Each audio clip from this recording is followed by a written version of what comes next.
Brendan, I think it's a pretty good fit because he's going to get a lot of touches and a lot of chance to do what he can do, score the ball. As they try to transition away from the complete commitment to small ball, super small ball that they had in Houston, they're going to try to play maybe a little more traditionally. They bring in Wood from Detroit. They bring in Cousins, who's got a lot more experience and, if healthy, a lot more in his arsenal offensively.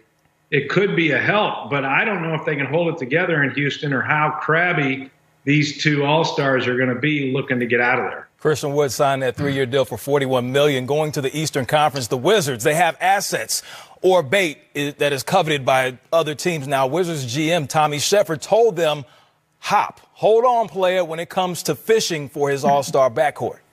There's no plans to trade John. Obviously, that's unfortunate this time of year. I think the bait and tackle shop's wide open for business. There's a lot of people that get excited on the internet or whatnot, but I was with John this morning. I watched him work out. He had another fantastic workout.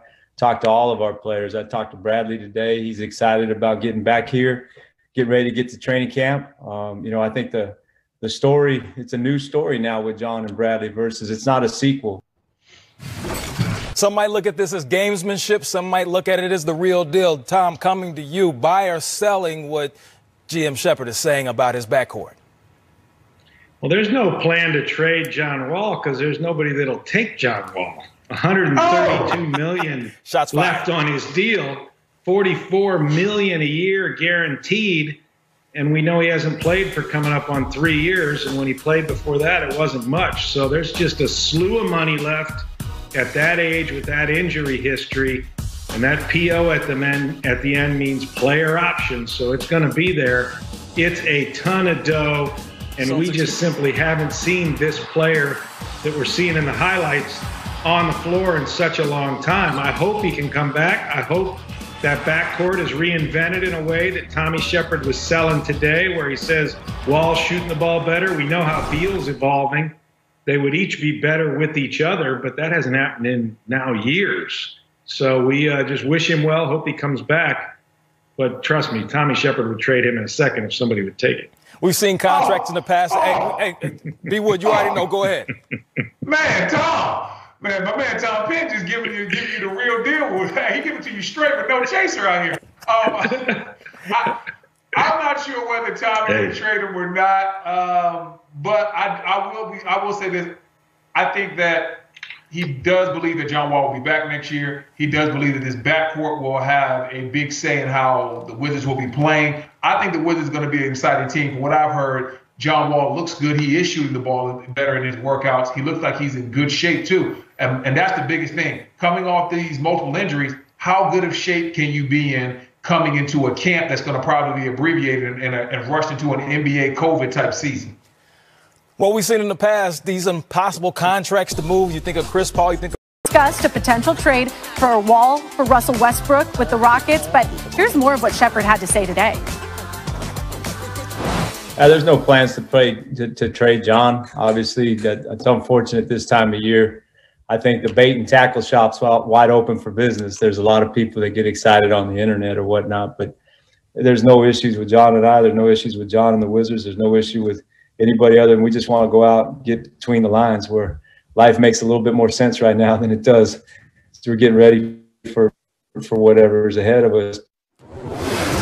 Now, Wall still has 3 years remaining on that lucrative 4-year contract extension he signed back in 2017. But the #1 overall pick in the 2010 NBA draft missed most of the last 2 seasons after rupturing his Achilles back in 2019. We are now joined by NBA insider Adrian Wojnarowski. Woj, what should this mean moving forward for John Wall and Bradley Beal, who are both set to be reunited on the court for the first time in 2 years?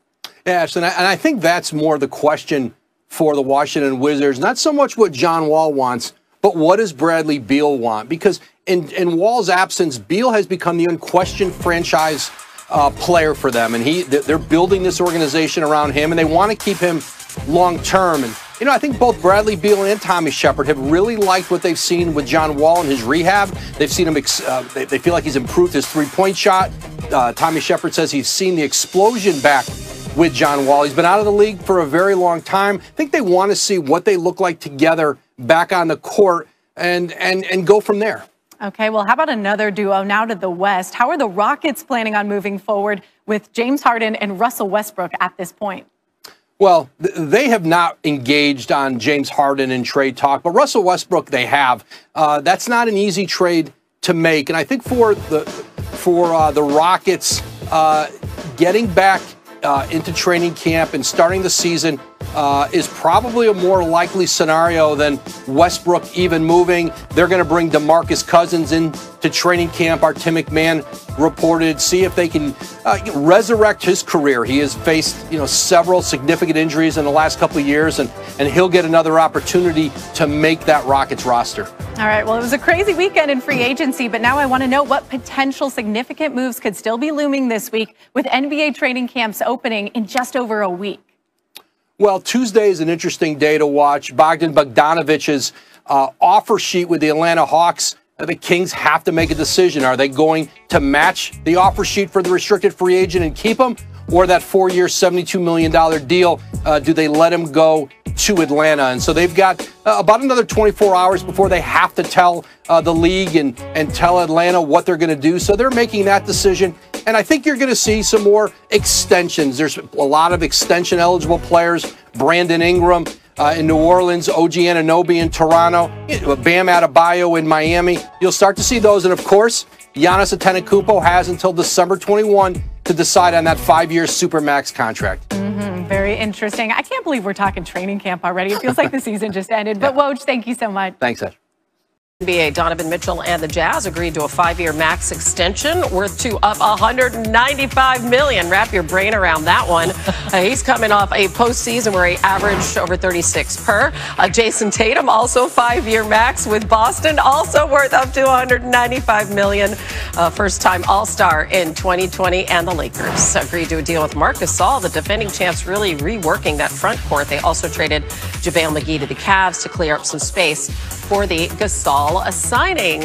Nice and busy times right here in the middle of football season for NBA insider Brian Windhorst. So can we start with Giannis, our 2-time reigning NBA MVP, because he enters the final season of his contract, as we all know, but he could sign the Supermax, 5 years, $228 million to remain with the Bucks. What sort of ripple effect could that have, Wendy, on the rest of the league going forward?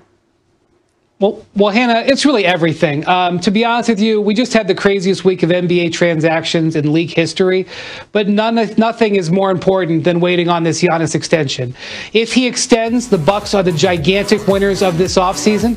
If he does not extend, we're going to see a mad rush and dash to prepare for his possible free agency next summer. And if you look at moves that teams have made across the league, whether it's the Miami Heat signing 4 players to 1-year contracts, whether it's the Toronto Raptors tailoring the contracts of their players so that they have more room next year, or the Dallas Mavericks making trades to clear off guaranteed money, those teams believe there's a chance that Giannis may not sign it. And so the whole league, in one way or another, is sitting on the edge of their seats waiting for that decision. Okay, so let's really play this thing forward now. Let's talk about Anthony Davis, because the whole world expects him to return to the Lakers. So how potentially could what Giannis is doing or ends up doing impact the type of contract that AD ends up getting? Yeah, it's unusual for AD to delay his re-signing for this long. And one of the things he could be watching is what Giannis does. If Giannis elects to sign the extension, then we could see AD potentially sign for longer. But if Giannis sets himself up to be a free agent next year, I know it seems hard for them to believe that the Lakers could do it, but that might spur Anthony Davis to only sign a 1-year contract with a player option, which is the kind of deal that LeBron James is on, to leave flexibility in Lakers payroll. So there's a lot of people watching Giannis Antetokounmpo right now. I know that as you were